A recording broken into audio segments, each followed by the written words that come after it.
over a period, he has built a fantastic business model as well as one of the leading distributors of Chennai. We are privileged to have both Mr. A.K. Narayanan and Mr. Venkateshwaran as a part of this discussion. I request both of them to take the dais.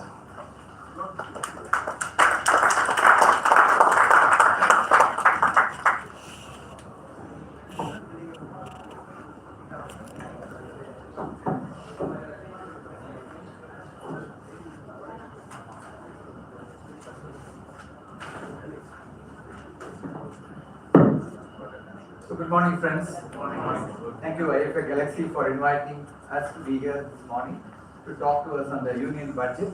It's going to be a discussion like on the union budget. We will give our own personal opinions, and we'll also have a question and answer session for about 15 minutes. Is that okay? Yeah, I think we want to make it slightly informal, right? Instead of being a one-to-many talk, we just want to have a chat kind of a thing, so that I will ask questions and he can answer, and probably he can ask some questions and we will try to answer. So make it more lively and informal.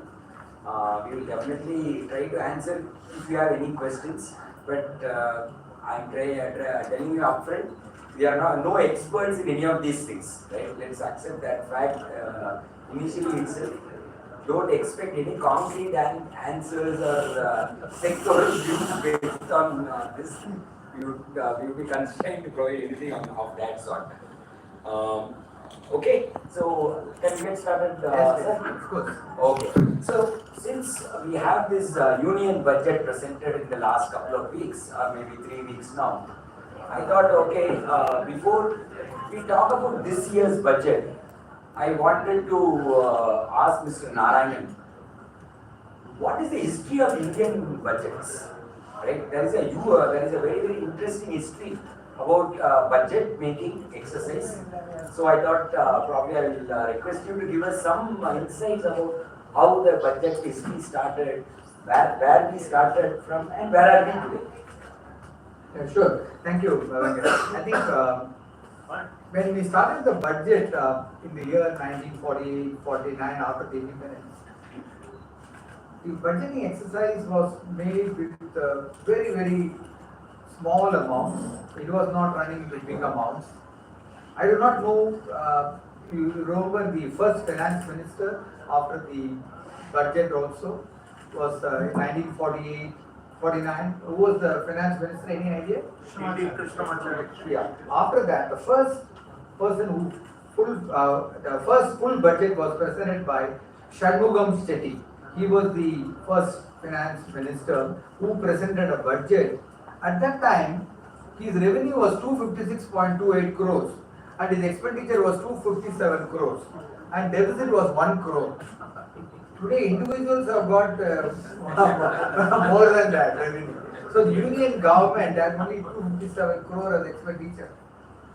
And the best part was the defense budget was about 4.92 crores.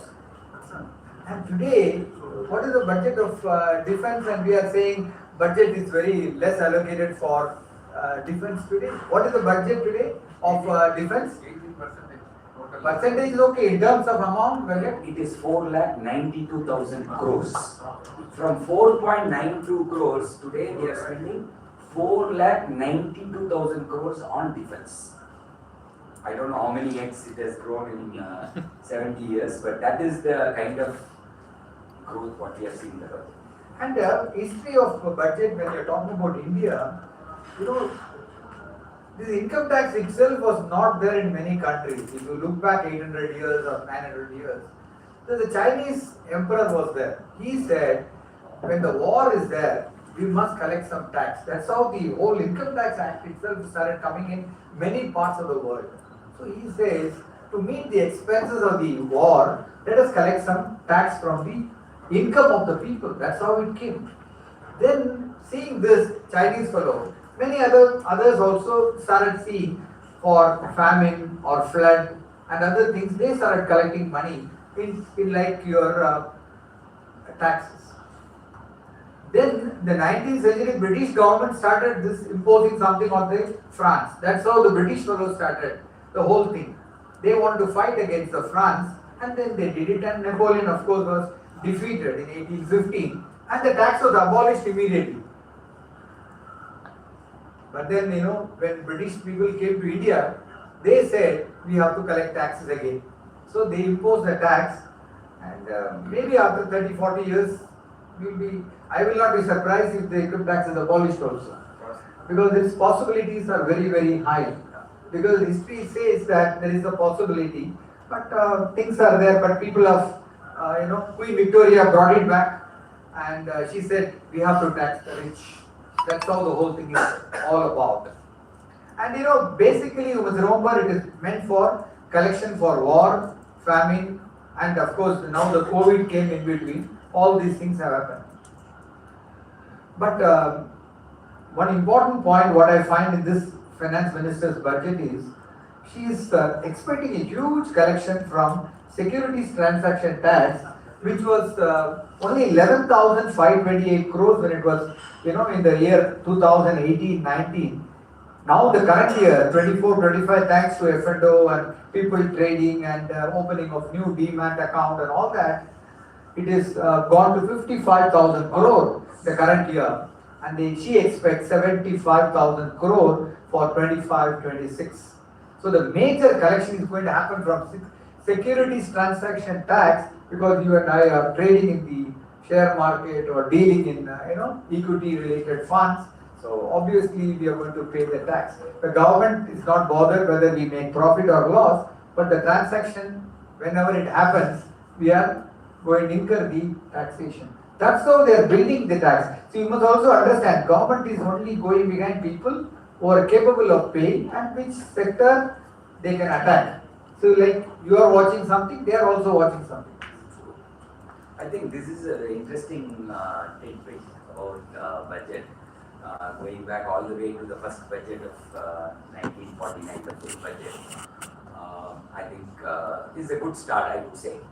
Now I'll ask Venkat, what is your general view of the overview of the budget? You can throw some light on general overview about the budget. I think this budget is a very, very fine balancing act. Whatever they have managed to do this year, I would rate it as a very, very nicely done budget with balancing both the consumption-oriented needs of the individuals as well as not compromising too much on capital expenditure and other things. See, doing a budget activity for a country like India with so many constraints, particularly in the current scenario, right? There are a couple of wars going on which can impact oil and other things. There is a tariff war which is happening or just about to start. We don't know what would hit us from Western world. And also this government's cherished cherished ideology of maintaining fiscal discipline. That is all being taken care in a very, very balanced manner in this budget, right? And when the finance minister spoke on the budget day, she identified 4 areas in this budget where she will focus on, or the government intends to focus on. One is agriculture, right? The second one is MSME sector. The third one is on investments, and the fourth one is on exports, right? These are the 4 pillars this government is going to focus on when they are coming out with this budget. And as we go through this discussion, probably we will try to give some more insights what we have understood about these 4 areas. These are the 4 pillars on which this budget is resting on. On top of it, what is very interesting for me when the finance minister spoke, and which has come out in the Government of India documents as well, is they said these 4 pillars will be driven by the reforms what we are planning to do, right? So the government is talking about reforms, maybe after a few years now. So the reforms will be the fuel which will drive the budget or drive the economy in the next few years. So there are going to be some more reforms which we can expect from the government. And of course, we all know Prime Minister Modi has mentioned about Viksit Bharat in 2047. And all these things are aligned towards that developed India, right? That is the objective of the budget. And I think they have done a reasonably good job with regard to managing fiscal discipline, providing for capital expenditure, giving tax relief to the middle class, right? I think we have all heard about the tax breaks, what this budget has provided for the people earning before 12 lakhs, right? So that is a major relief and big thrust for consumption and few other sectors. So I think overall the budget is fairly well done. When you talk about the reforms, I think there's four main areas the finance minister concentrated. One is on tax reform. She said, I'm going to introduce a new income tax bill, which she also introduced now. The second is the regulatory reforms. She wants to make a regulatory reform to make sure our systems are in place. In fact, she also made a remark. She also understood that KYC, whatever we talked about, she says KYC has to be uniform. It's not the first time she's saying that in the parliament. Second time she has again mentioned that KYC has to be uniform between banks, insurance and your capital market. I think I will not be surprised if they make a change in that. In fact, they have also appointed one committee for going into the IRDA regulations. Maybe they will also come out with certain things. And the third thing is, she also said principles of trust. See, earlier when you file a return, you will expect some questions from the income tax officer. Then you may have to give some explanation, and the refund will take 1 year, 2 years, 3 years, and we have to go behind many people. But today she says, you file the return, I believe that whatever you have done is correct, and I believe it, and I will process and give you the refund in 10 days, 15 days and 1 month. Nobody can deny that. I think that trust, first of all, has come about from the department and from the government. That's a major thing. And she also says, we want to improve the productivity and employment in India. These are the four reforms she's talking about. When you said about reforms, these are the four core areas they want to concentrate on to make sure that Indian systems improve significantly. Absolutely. I think you hit it on the nail when we talked about this. Mr. Narayan, I would just want to understand, there is a general feeling that we talked about briefly about the tax exemptions, right? So this one, the total cost of the tax foregone by the government is expected to be about 1 trillion. How it would impact the economy, in the sense both on the positive and the negative side, if at all there is anything. So what do you see as the impact of this tax benefit which is provided by the government? See, nobody expected finance minister to shift the base all of a sudden from the new regime from 7 lakhs to 12 lakhs. That honestly all have to accept it. So the government also has understood that the economy is little bit slowing down. The consumption is also slowing down based on various so economy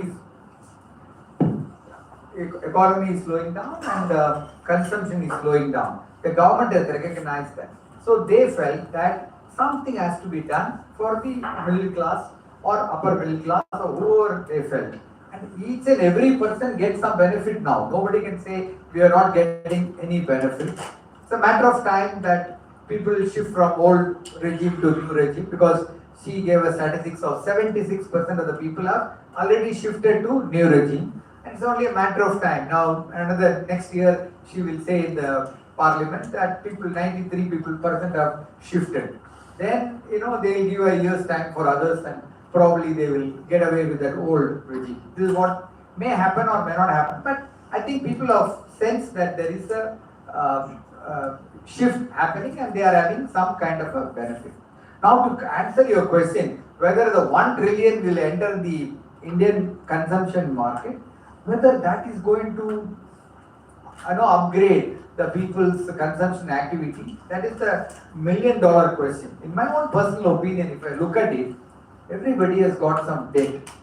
Now, some money will definitely go towards repayment of some debt.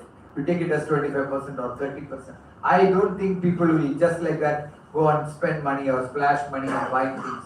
We don't know what are the things going to happen. Definitely, we are all pushing for people to increase their SIPs and savings. So again, 1/3 can come into this. So that will also not enter the consumption. So two parts definitely may or may not enter the consumption area straight away. So you can take it as 1/3 for loan repayment in case people want to live a debt-free life, and another 1/3 or 25% can enter your financial assets or any other assets. If you really look at it, people love to buy real estate, they love to buy gold, they love to buy everything. So that also can happen. So eventually the 1/3, 100% will enter into consumption, whether you like it or not. Now people are spending money in credit card or loan or personal loan. So this 1/3 saving, if I'm going to save 20,000 rupees in taxes, maybe I will also spend some money in buying things, either buying things or improving my houses, or I may go abroad, or I may travel within India. So many things can happen. So all these things will improve your consumption definitely, and it will have a multiplier effect. It is not that I spend 30,000 rupees and that 30,000 is going to improve the economy. It will have a multiplier effect. So whether it is 10-fold, 20-fold, 100-fold, we don't know. So like whatever we are talking about, power of compounding, this will also have a major impact on that. And government has also brought in a good legislation for tourism. There are two tourism they have thought about in this budget. One is the regular tourism for inbound tourists. Second is also on medical tourism. So they have brought in two important points here in this budget. So they expect large people to come into India for medical. If you go to Apollo Hospital itself, you can see so many people are coming from abroad and taking a treatment, and they find their Indian medical system, despite the charges, is far lower as compared to many other countries. For example, in USA and all that, I see a lot of my people come here and they go to a dentist and they say the expenses are very high in USA. So here it's nothing. Although we say dentists are charging very high, but they feel it is very, very less. So consumption is bound to improve in India, and it can go in any, whether it is a white goods or cars or two-wheeler or anything, and it has to go. Yeah, definitely. I think I could even agree more than this, what you say. Combined with the multiplier effect on this 1 lakh crores which has been released into the system by way of lower taxes, I think this can lead to probably lakhs of benefit or investments and other things which can propel the economy further. So I think what you mentioned about this 1 lakh driving economy in the near future, I think it's a very, very valid point. So I also want to ask you, the government, when they do budget, they get revenue from different sources, whether it is direct taxes, like what I said about STT, all those things are coming, or indirect taxes, GST and all that. We should also understand overall where the money comes from and where the money goes out. How the money is spent, whether they are spending it on payment of interest, or whether they are spending money on pension, or how they are spending, that you can probably explain a little bit. Sure, definitely. See, just like our household, the union budget also has, right? Can I ask you, how much of that comes from taxes? Different forms of taxes, right? Income tax, personal income tax, corporate tax, GST, custom duty, excise duties. If Government of India earns 100 rupees, how much comes from taxes? Any number? Any guesses? 56%, 46, 50, 50, 56, 46, 70. 70. I'm very happy that we are all in the vicinity of that number, but the actual number is around 66%. if Government of India earns 100 rupees as revenue, 66 comes from taxes. What are the different forms of taxes? If you look at it, you can, which is the most popular one which we all grip and pay? GST? Okay, let's start with GST. 80% of Government of India's revenue comes from GST. What really pinches us? The income tax, right? We all 22% of the government revenue comes from personal income tax, and another 17% of revenue comes from corporate tax. Basically, the companies and others who pay taxes, income taxes, right? And there is another 4% on excise duty. Excise duty is nothing but duty or taxes payable on manufacturing of any goods which are outside the GST ambit. Example of one thing which is outside GST, right? Crude and petrol, refining and other things. Customs duty. Customs duty is again basically for import, export kind of. So for 100 rupees, 66 comes from taxes, and we also get another 10% of the money in the form of non-tax capital receipts, non-tax revenue receipts. And for 100 rupees what we spend, the sad part is Government of India borrows 24 rupees. Right? Varavu etana, hello patana, actually. Because we borrow 24 rupees out of every 100 rupees to spend. So that is where we have to focus on. Okay, so it is made up of 100 rupees now. Where the money goes? What is the biggest Interest. interest? Yes, definitely. Then pension and sen. Pension, yes. But what is the biggest one? State share, right? So for all the cribbing we learn here in Tamil Nadu, 22% of the money center pays back to the various states. Of course, there are challenges, there are questions, there are finance commission determines how much each state get out of 100 rupees of taxes they contribute. So 22 rupees is paid back to different states, all the states. The second one is interest. Again, we are paying 20% of the revenue, whatever we generate as interest. For servicing the loan. Pension is 4%. The central government pension is 4% of the total revenue what we do that. Of course, we all know that defense has 8%. Defense is 8%. And there are government spending on different schemes and subsidies, those kind of things is almost like 22%. Right? Different schemes are there, right? Prime Minister, Awas Yojana, Krishi Dansan, Danya Yojana, all those things.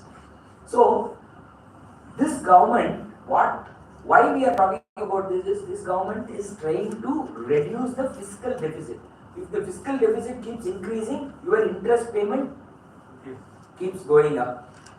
How you and me get impacted because the government's interest payment goes up or government borrowing increases? They will levy more tax.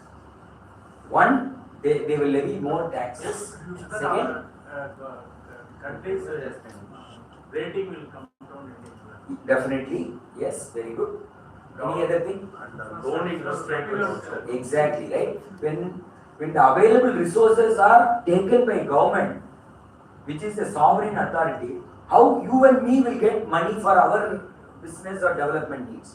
So you have to pay a much higher rate to borrow. So if the government, not only this government, any government which doesn't manage debt properly will impact you and me directly. That we have to understand. See, there are people on the street who will say, why we have to worry about those things? We can let's print money and give it to everyone. If that is so easy, right? If that is so easy, then nobody has to. We know the country, right? Venezuela. Have you heard about Venezuela? Yes. Venezuela used to be one of the richest countries of the world, and they have enormous oil reserves. But what happened to Venezuela is this kind of socialistic thinking. I will give everything to everyone, print money, give everything. That doesn't work in real world, right? So you have to. You talked about pension Mike. being 4%.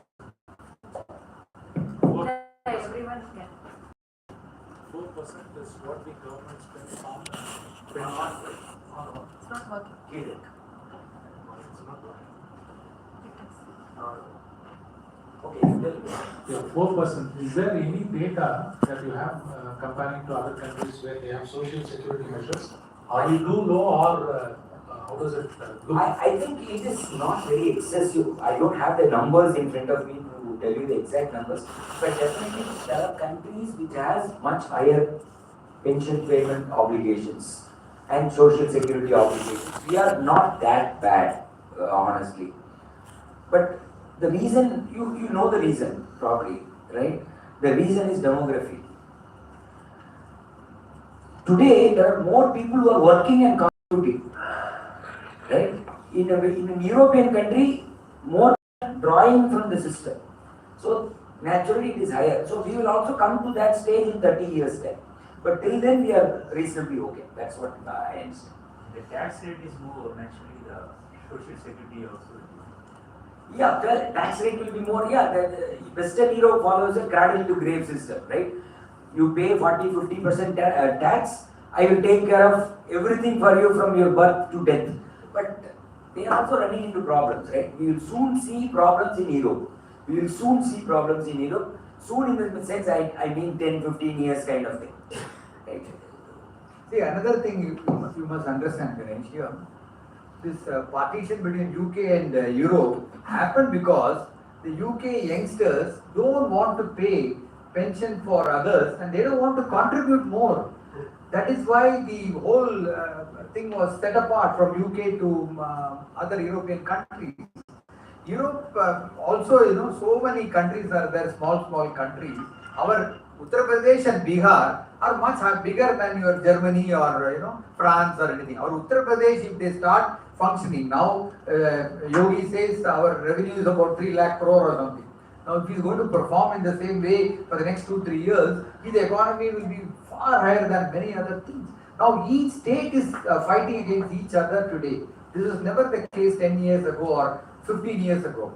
You might have come across a large number of DRIs, Director of Revenue Review, at the customs and other points, gold confiscated. Besides confiscation of the money from various raiding it. All this money, how it is accounted for in the revenue? Honestly, I don't know. How much is received by them? No, I will tell you, see, these are all, with due respect to whatever being captured and look at it, the budget total number and the total number of amount of money which is confiscated and I think it is probably a very small, very small portion. It is insignificant portion of all these things. This is a news item which we can talk about, but it has no financial impact on the country per se. Honestly, but to answer your question, I don't know how it is getting. Maybe these are all non-tax receipts, and these are, first of all, they are not taken to revenue in most cases. They are held by Government of India because there is a court of law. You can just write anybody and confiscate anything, but that doesn't mean that person is guilty or nothing. I think we are deviating. Probably we'll get on to that. We will discuss it after. Mr. Narayan, I just want to understand one thing which we have been repeatedly hearing, which many of the news media has also covered. We didn't see much of an increase in capital expenditure in this budget. Is it something to worry about? No. What has happened is the provision of 12.3 lakh crore has been provided by the finance minister in the current budget. The press, what they have written is, last year also they have provided 12.2 or 12.3. This year also you have provided 12.3. So you are not concentrating on capital expenditure. So the growth and infrastructure like your metro or any other things will not happen. This is the conclusion they are giving. But the real fact is, last year we had a Lok Sabha election in the month of May. So what happened was, April to September, nothing happened. although the provision was there, the government could not spend that money. So they are now trying to finish by March some expenditure, but they will not even exhaust that provision of 12 lakh crore last year, and same amount is provided this year is a big money. So nothing to worry about. So we have to spend the money for the purpose.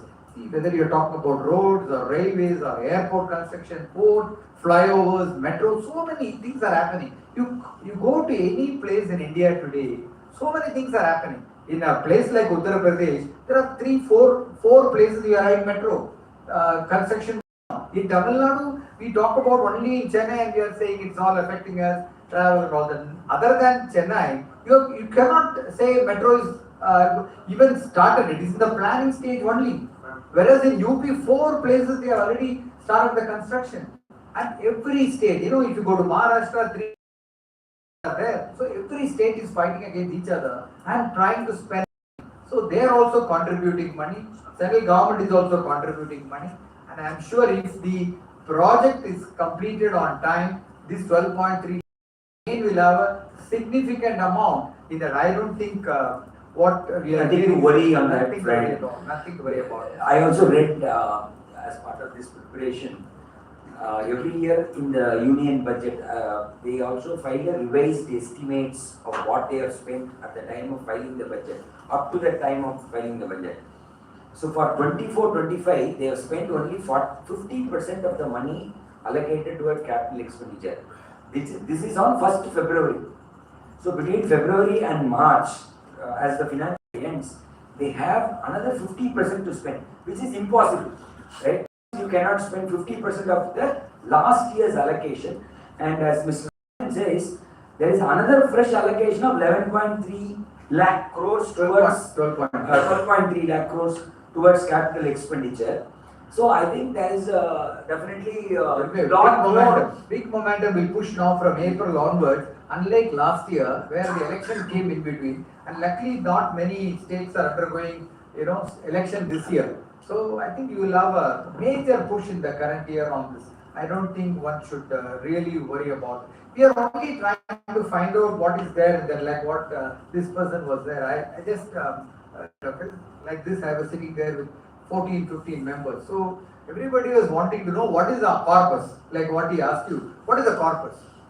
So they said, we don't know the corpus. Like you said, they said, I don't know the corpus, sir, we have to find out. So our objective is to educate the investor. So we have to call the CAG and ask him, what is the corpus you are having? So they said, we will adjourn the meeting, we will have the next meeting and we will ask CAG to present. So next time CAG means he won't come, he will depute somebody. So we immediately asked next meeting, he said, what is the question? He said, you want to know what is the corpus you are having? And he told all of us, what is your requirement? And he said, we want to conduct investor meet.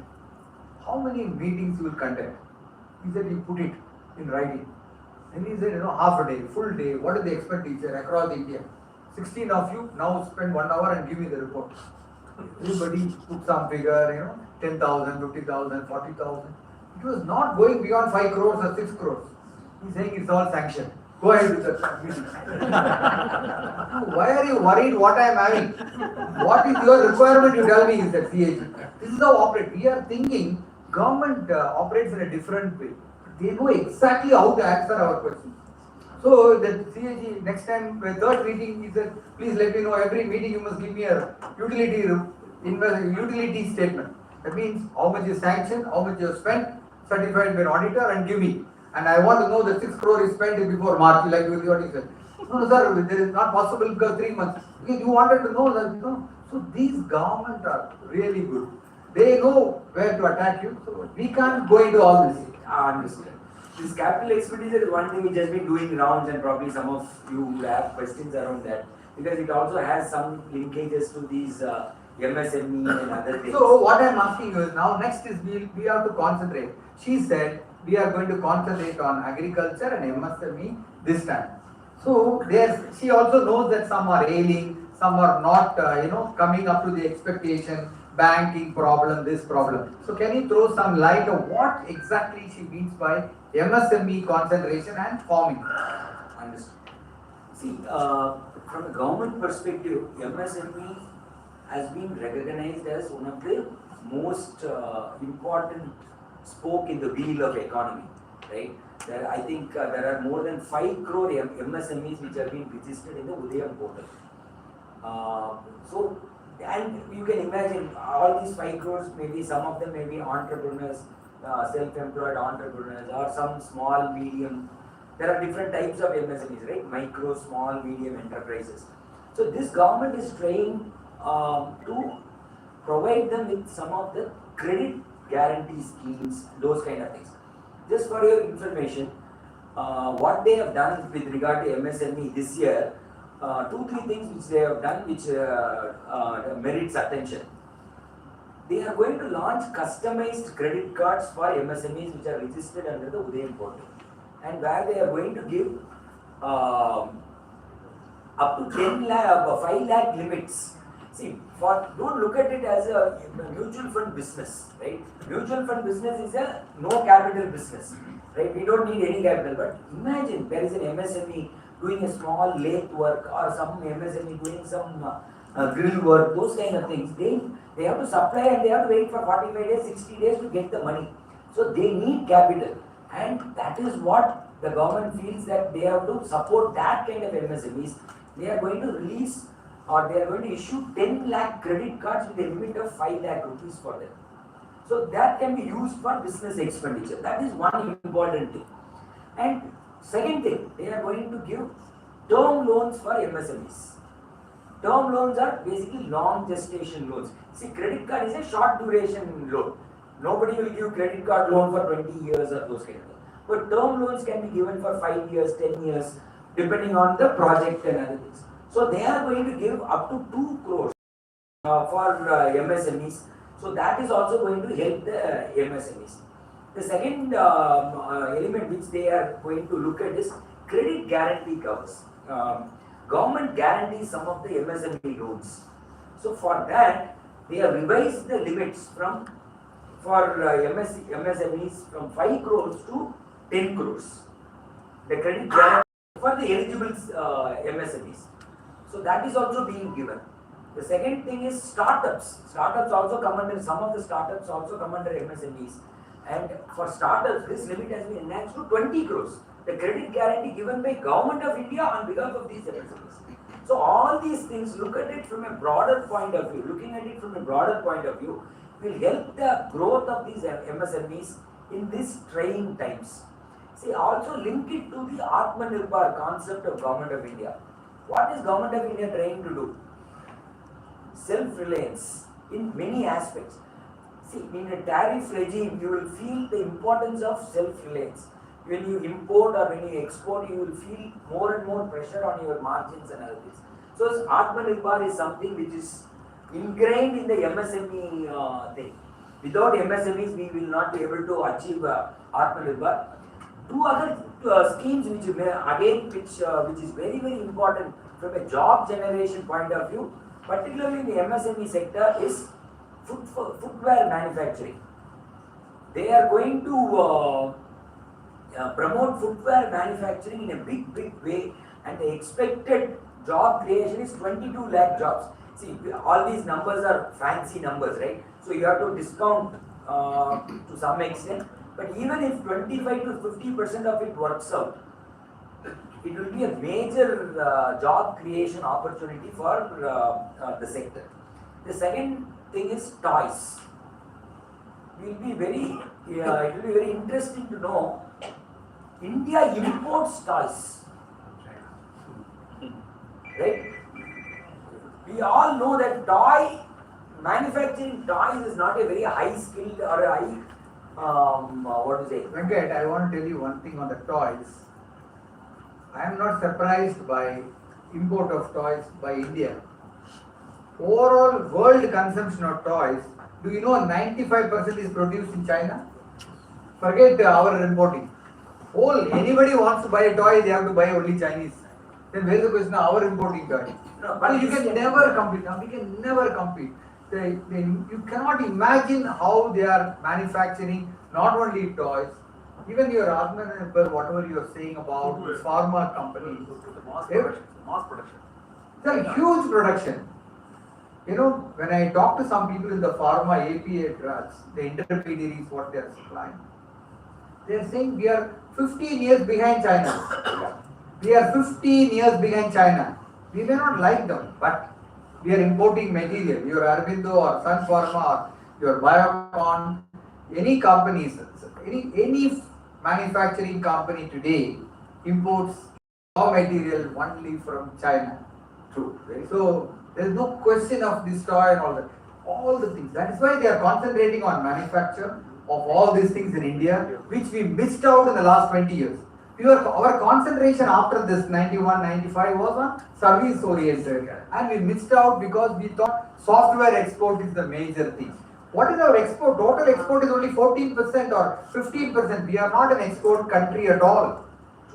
Our dependence on Indian consumption is 86%. So why we are not affected really speaking on tariff. We are not export oriented company.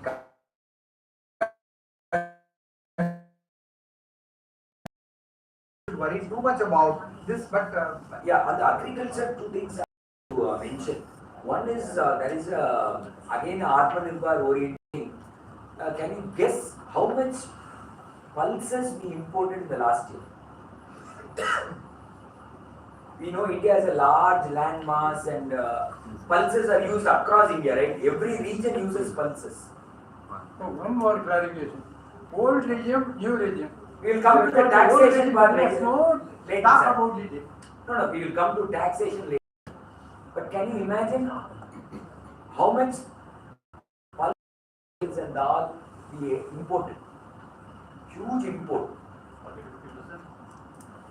In quantum, can you tell me? Yeah, of course, it is more than that, 42%.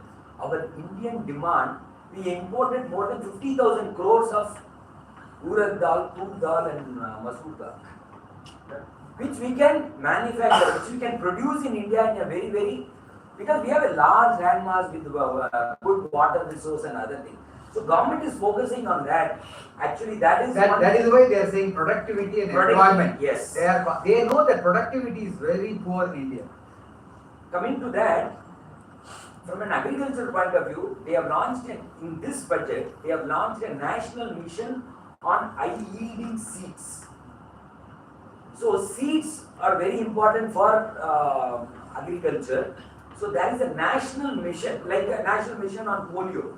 See, now today we are polio free because there was a national mission on polio. Similarly, they are launching a national mission on high yield seeds. They are enhancing Kisan credit card. They are expanding the scope of Kisan credit cards. The limits are getting enhanced. So I think agriculture and MSME also has got its due in this budget, Mr. Narayan.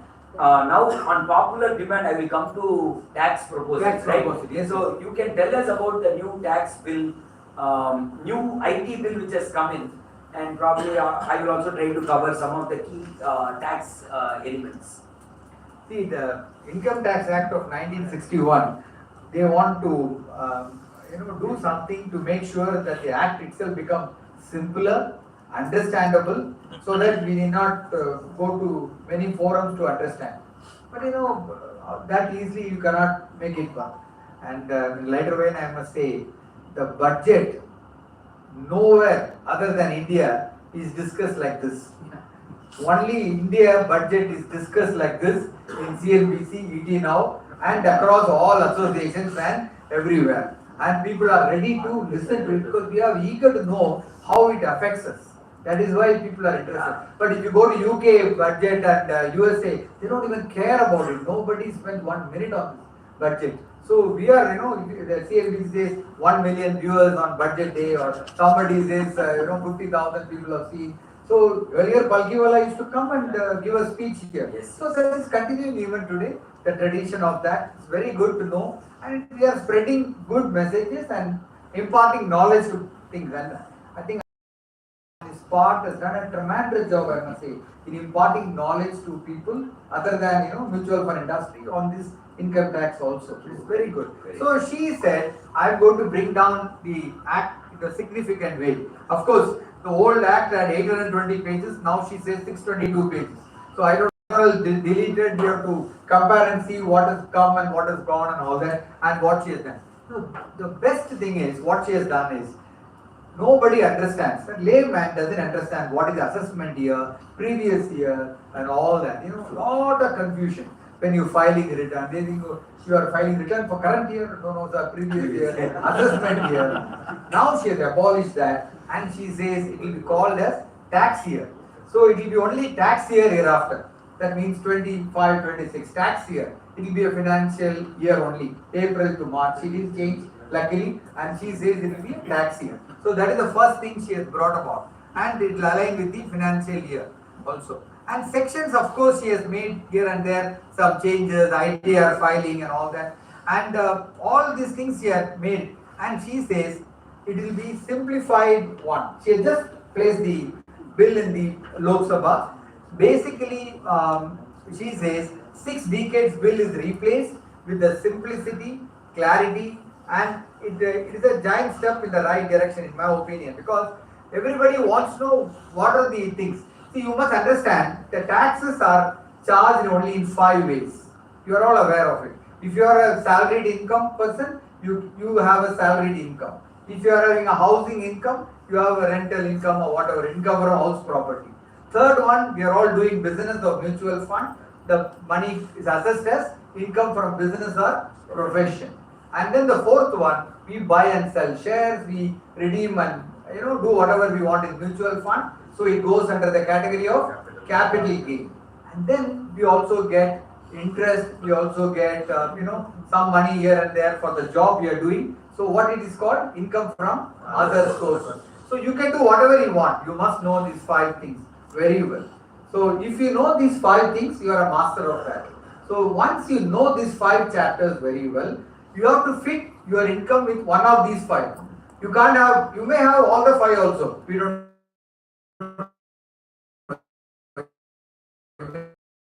This, that, and all that. So a lot of things are happening now also. Not that. So from tax filing only, they have found out this moonlighting itself, because different form 16 and all that. So all these things are possible. So remember these 5. So she has not done any changes in these 5. But one important change she made on the ULIP, which I think you have to explain to people, how this ULIP henceforth will be taxed. That you have to come. Then I will come to this. Sure. There are definitely ULIP has been a grey area for many years. ULIP taxation. See, some of us would be in product distribution as well, and whenever we sell ULIPs and things, there was lack of clarity earlier with regard to how the gains would be taxed at the time of selling or surrendering the plan or redeeming some money from ULIP. Today, in this budget, Government of India has made it very clear it will be treated on par as a mutual fund, as a long-term capital asset. If you are held it for more than the same holding period, more than 1 year, it will be called as capital asset, and it will be subject to long-term capital gain. So, that grey area has been cleared now. So, ULIPs will be taxed as capital gain. The gains from ULIPs will be taxed as capital gain, and this is applicable for annual premium above 2.5 lakhs. Where the ULIP premiums are more than 2.5 lakhs, it is applicable. So this has been made very clear. And also, if you got multiple policies. Yeah, this 2.5 lakhs, normally it is not one single policy. I am paying 4 policies of 1 lakh each. No, it doesn't. They have made it very clear. If on an aggregate you are paying more than 2.5 lakhs per annum as ULIP premium, then it will be subject to capital gains tax. So you cannot have 4 policies of 1 lakh each and claim exemption. So anything less than 2.5 lakhs at a PAN level, right? So that is very important. Yeah, you are right. So this is only for ULIP, nothing to do with the 1010D. No, it is only for ULIP. ULIP is unit linked insurance plan, which is very similar to mutual fund products. So they have made it level playing ground. I also, And the government also has understood these high income earners, they've gone into this insurance to save tax. I know a lot of people, they are very high HNIs, they earn money. They're saying I'll get tax free income lifelong, this, that. They put an expensive policies. That's how, government wants to tackle them. That's how they brought it this. yeah. See, maybe I will touch upon few of the other notable tax things. As we know, new tax regime has got lot of tinkering now this year. They have changed the slab rates and other things. But the old tax regime remains the same. Nothing has been changed. So the intention of the government is very clear. They are nudging you to move towards new tax regime, right?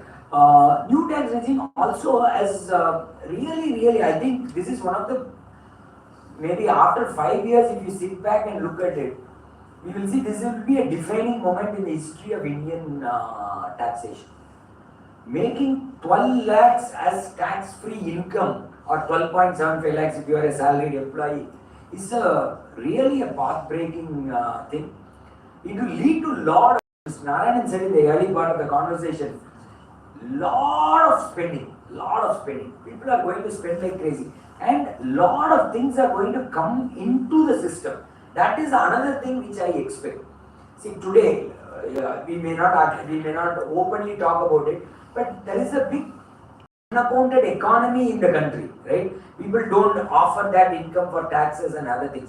But with 12 lakhs of limit, more and more people are going to,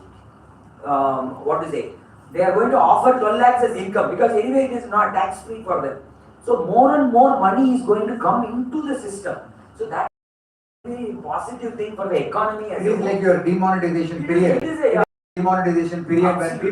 people, put money in the bank account and then they offered it for taxation. Yes. Same thing will happen here also. If I save 25,000 rupees tax, to that extent I can offer further my income as my taxation. Yes. I think those things will happen now. When you go to your auditor, he will suggest that, certain things which you have not done earlier, you can do it now. He may suggest that. yeah, and the few other things which should be people should know is about TDS provisions has been simplified. For senior citizens, typically TDS limits have been enhanced to any guesses? 1 lakh. 1 lakh. We all know now. Earlier it used to be 50,000. Now it has been enhanced to 1 lakh. So you don't have to worry about submitting form. What is that form? Sorry. 15 GH, those kind of things for this. The second most important thing is TDS on rent. Again, TDS on rent has been increased from 2.4 lakhs to 6 lakhs. That is again a big jump in both commercial and residential properties. So that is also a very positive thing. Another interesting thing is liberalization in TCS. There is a difference between TDS and TCS, right? Tax collected at source. For foreign remittances for education, for foreign remittances towards medical expenses, tourism, everywhere the limit has been enhanced by at least 100%. Right? 5 lakhs has become 10 lakhs, those kind of things. So that is also good. Unnecessarily our money will not get caught up in tax paid, right? We don't have to worry about that. So that way it is good. See, why the TCS, was introduced, because the Indian government found a lot of people are traveling abroad, but they are not even filing the returns. So they thought they must get hold of these people who are traveling.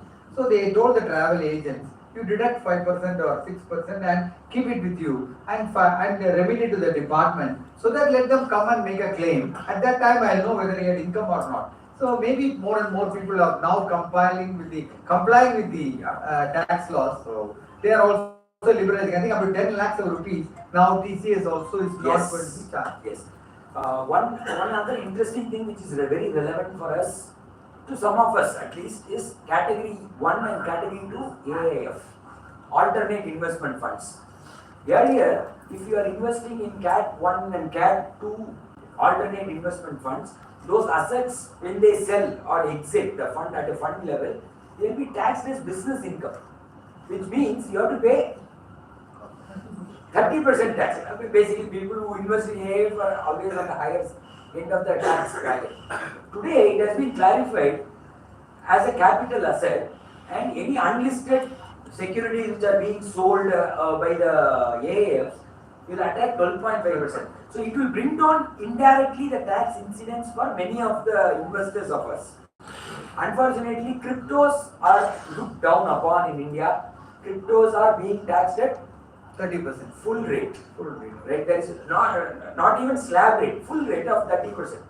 Right? There is no, crypto is combined with gambling, horse racing. And another thing, Venkat, the income tax return, there is a specific column saying that, are you dealing in crypto? Yeah. They are asking a question, yes or no, you have to give. And if you say yes, you have to declare the amount and pay 30% tax. Because it is not a regulated product as now, we don't know. Across the globe it is like that only. So there is no change in that. I think I want to finish up with one last question, Mr. Narayan. See, we were talking about the government nudging people towards new tax regime.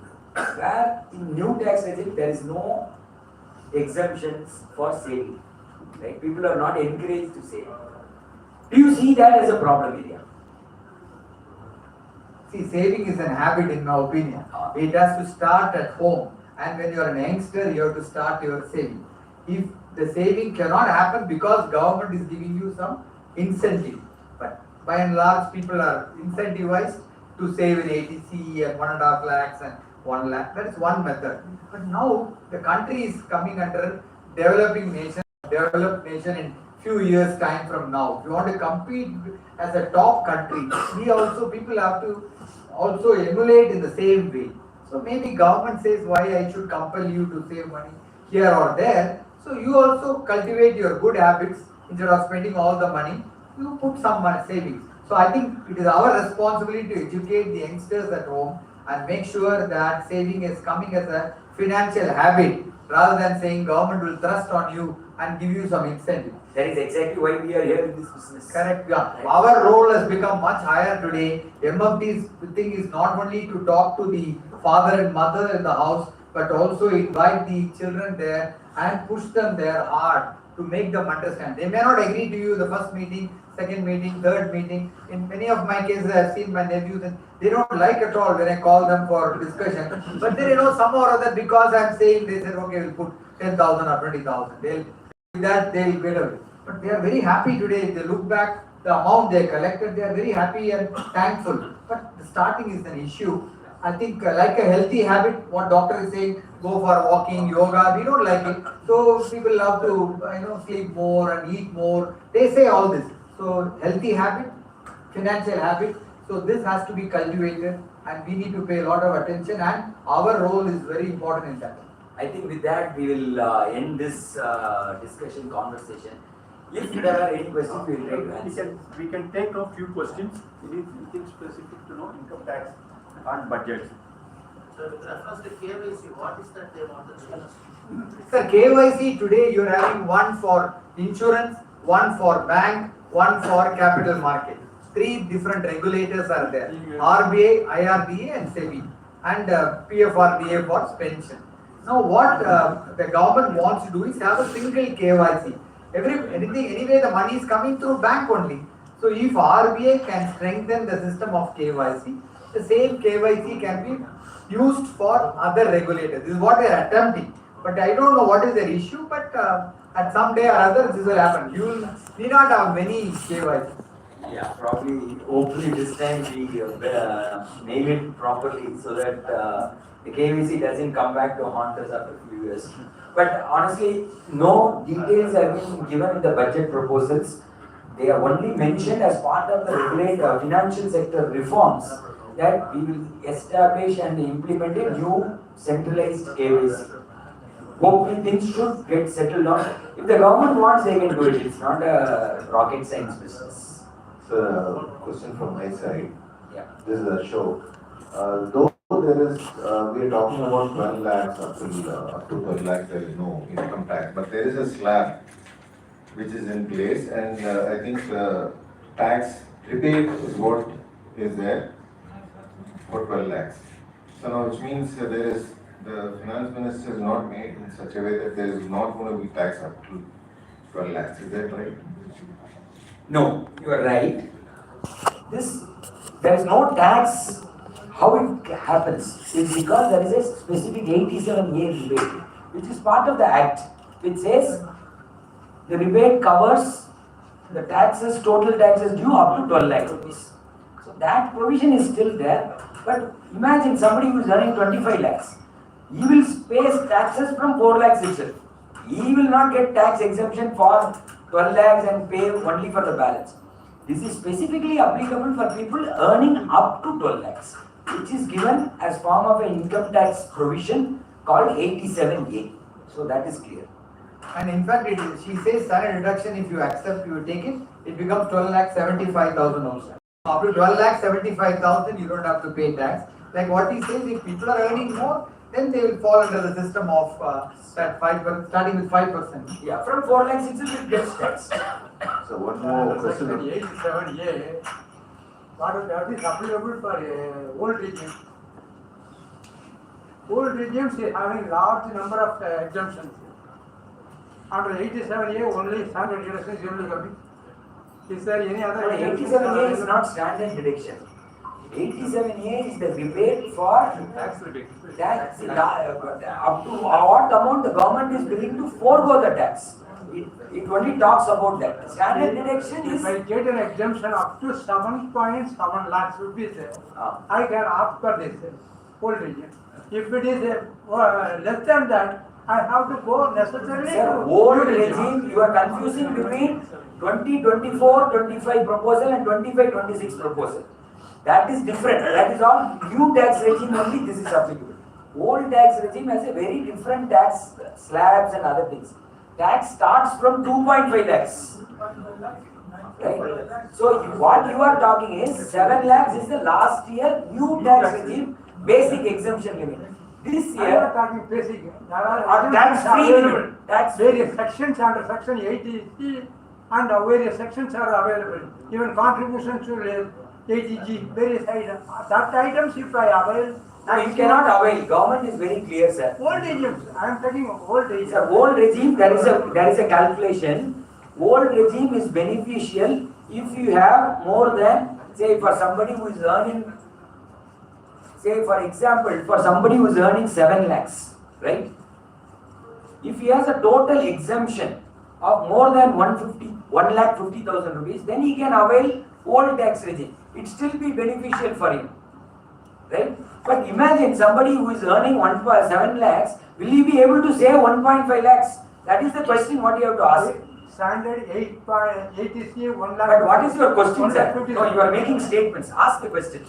I am telling you, there are already committed people that are 2 lakhs rupees they are paying for house purchases, that is exemption under housing. Yeah. Besides 80C 1,50,000 rupees and health benefits and other things up to 50 or 75,000 rupees if they are having a senior citizen.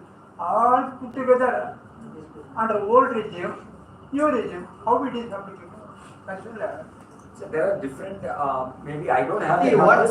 what happens is, Venkat, his question is very clear.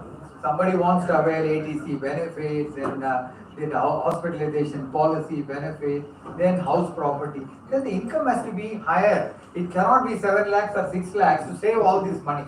So how can you pay 2 lakhs of, get a deduction for your house property? Or interest. Yeah. How can you avail that unless your income is 14-15 lakhs? It's not possible. So anyway, we will take the questions offline, sir. I think this is a little complicated question. But one thing is that the government is going towards new regime only and they are encouraging you. Now it is 76%. It is a matter of time before it goes to 90%. And then they will say, like I said, they will say old thing is not valid anymore. One important question we should know is the shifting between old and new. If you are having a business income, you can't be jumping from one place to another place. So all of us are mutual fund distributor earning commission. It comes under the business income. And if you are dealing in futures and option, the income is considered as business income. So all these things jumping from old to new, new to old doesn't form part of that. Please talk to your auditor. Make sure that you are on right path. So that they are clarified very well this time. Many questions are coming from futures and option and also on the business income. Please be very careful. Yes, sir. Last question is said, no? One One more question. Yes, sir. One last question. Yeah. Sir, my question is related to you. ULIPs, yeah. Yeah, I have two parts. First part is the 2.5 lakhs is, this is not the first time it is announced in the budget. It was announced in 2021 itself. That time it was, so that I need some clarification on that. So why it was discussed in 21 and why again in 25? So they have, I think they That is first clarified, part. no, 1 minute. They have clarified the policies taken before 1/2/21 and the policies taken after 2021 February. They have clarified like that this time. What they clarified in 2021 is any premium payment above 2.5 lakhs will not be eligible for 1010D. Earlier to 2021, it was completely exempt. But when they started taxing capital gains on mutual funds from 2018, which was also exempt till 2018, so you cannot have the same investment. The investment is going into stock markets, but you are taxing when you are investing in mutual funds.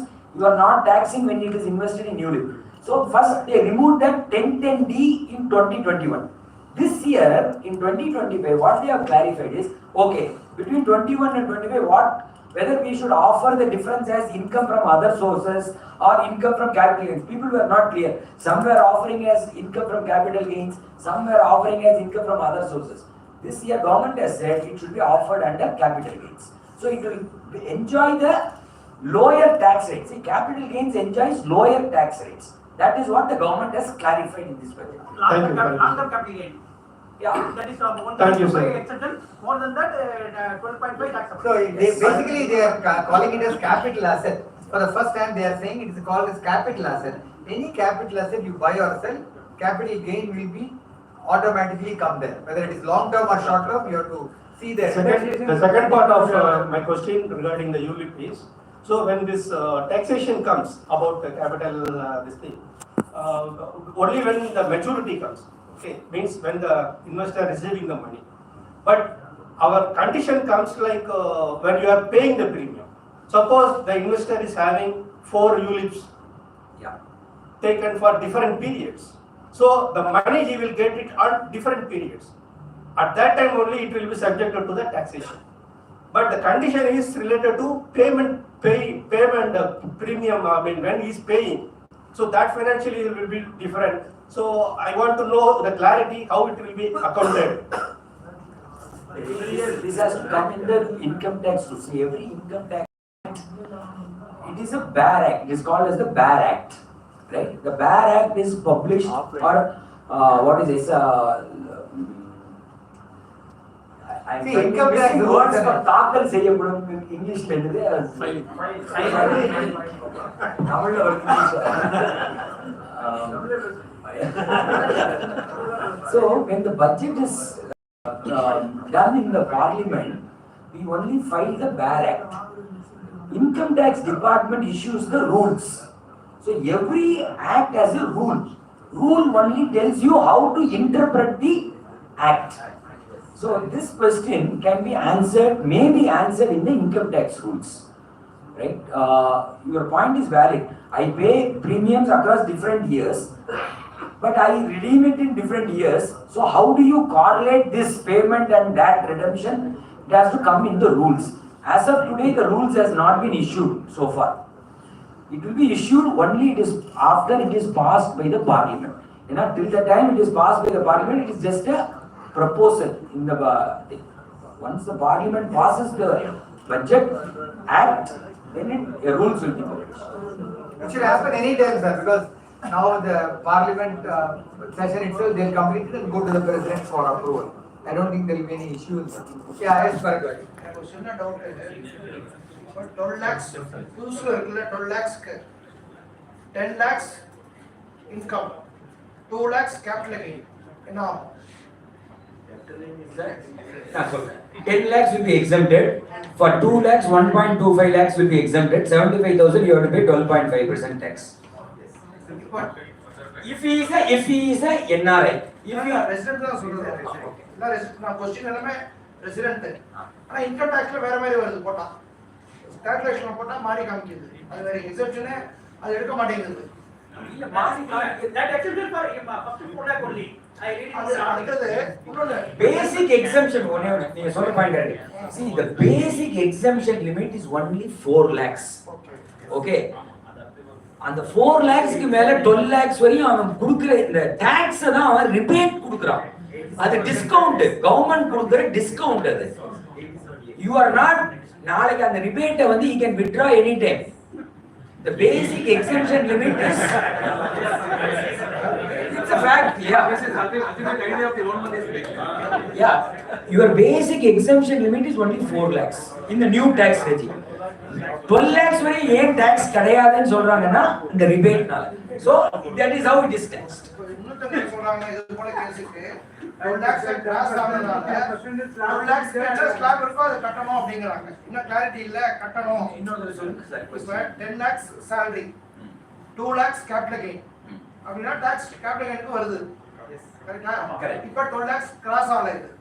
இப்போ இதுவே இப்படி வெச்சுக்கோங்க 11 lakhs salary 2 lakhs capital gain அப்ப என்ன ஆகும்? These are same logic. 11 lakhs will be exempted. 2 lakhs will be subject to, see, first of all, understand one thing. Capital gains is subject to special rates of taxation. Right? That special rates of taxation cannot be clubbed unless, see, இன்னொரு example நான் சொல்றேன், that will be easy for us to appreciate this. One second. One person has 2.5 lakhs income, normal income, and 1.5 lakhs capital gains. இப்போ இவர் tax கட்டணுமா வேண்டாமா? one answer at a time. கட்ட வேண்டாம். கட்டணும்.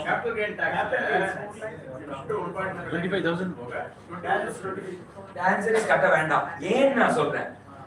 Because the basic exemption limit is not exhausted for this individual. 4 lakhs only you have a basic exemption limit. You are comparing both the income. Yes. Up to basic exemption limit it can be combined. Okay. Right? You were சொல்ற example basic exemption limit 4 lakhs. Your income 11 lakhs. Other income. Capital gains அதுக்கு மேல வருது. So you have to pay tax. That is clear. இல்ல capital gain கட்டணும். Basic இந்த இதுக்கு 87A rebate apply ஆகும். இது வந்து முந்தா நேத்து government has clarified it by issuing a public notification. There was a confusion. Slab படி கட்டணும். 12 lakhs ஸ்லாப் படி கட்டணும். Rebate வரும். Sir, 11 lakhs will be exempted under 87A. Okay. On the 2 lakhs க்கு 1.25 lakhs will be exempted under capital gains exemption. 75,000 க்கு he will pay 12.5% tax. The system, see, இன்னொன்னு வந்து இப்ப நிறைய பேர் வந்து என்ன பண்றாங்கன்னா இப்ப இருக்கிற சிஸ்டம்ல இன்கம் டாக்ஸ் வெப்சைட்லயே போடுறாங்க இந்த போட்டு தப்பா வருதுங்கறாங்க. See, அவன் வந்து ஆக்ட் பாஸ் பண்ணாம அவன் வந்து எந்த இதையும் சேஞ்ச் பண்ண மாட்டான். ஆக்டே பாஸ் பண்ணல பார்லிமெண்ட்ல. Unless something is passed in the parliament, he has no locus standi to stay in it. So next year 2026 la அவர் சொல்ற மாதிரி கேபிட்டல் கெயின் செப்பரேட்டா கால்குலேட் பண்ணலாம் ஒண்ணு அதுல. அதனால இந்த 12 lakhs வந்து take it as salaried income and then do it. So yes sir, so I think we are running out of time. Thank you very much for Thank you for your wonderful participation.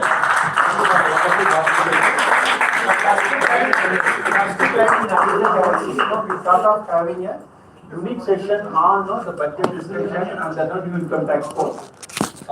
The response as well as the participation is very encouraging. This will give a lot of encouragement to IFA Galaxy to conduct such events. Most of the insights shared by our guest speakers will be very useful for discussing with our investors. Rather than just discussing about the personal taxation alone, how each and every aspect of the budget will be impacting the economy. That is the objective of having the discussion. On behalf of IFA Galaxy, I want to thank Mr. Ekanarayan and Mr. Venkateshwaran taking time to discuss the whole budget and addressing us. I request Madam to honor Venkateshwaran. Thank you,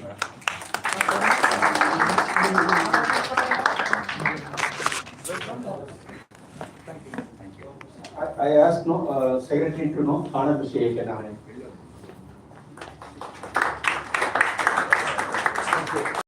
Sorry, sir. Sir, you come camera. Thank you. Let us smile, wait it for me. Thank you, sir. Thank you. Thank you very much. I request EC member Shobana Madam to give the vote of thanks.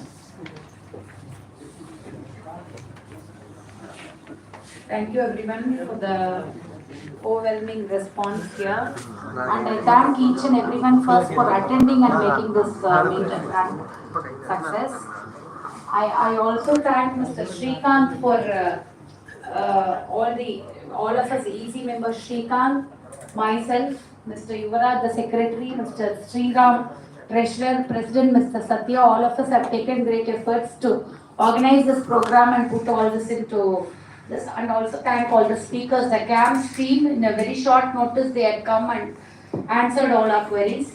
I thank both the speakers, Mr. A.K. and Mr. Venkat, for this nice session. Thank you each and everyone. I would also request we would have a next meet of IFA Galaxy. We would have a all women's meet for the Women's Day, where the speakers and the participants would be all women.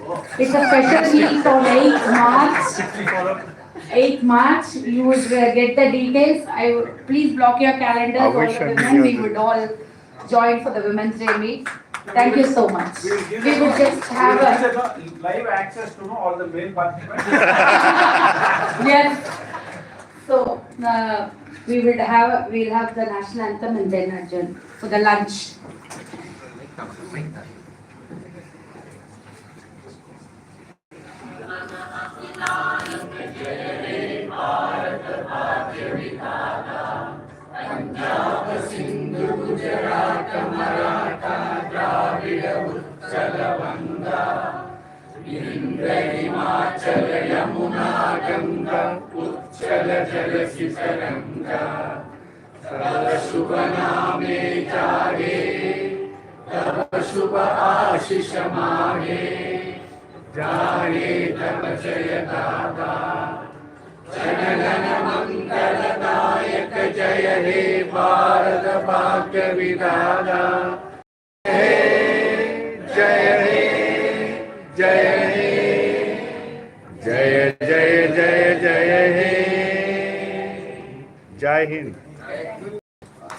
Sir, we are arranging now lunch at the ground floor restaurant. Please all can join for the lunch. Thank you.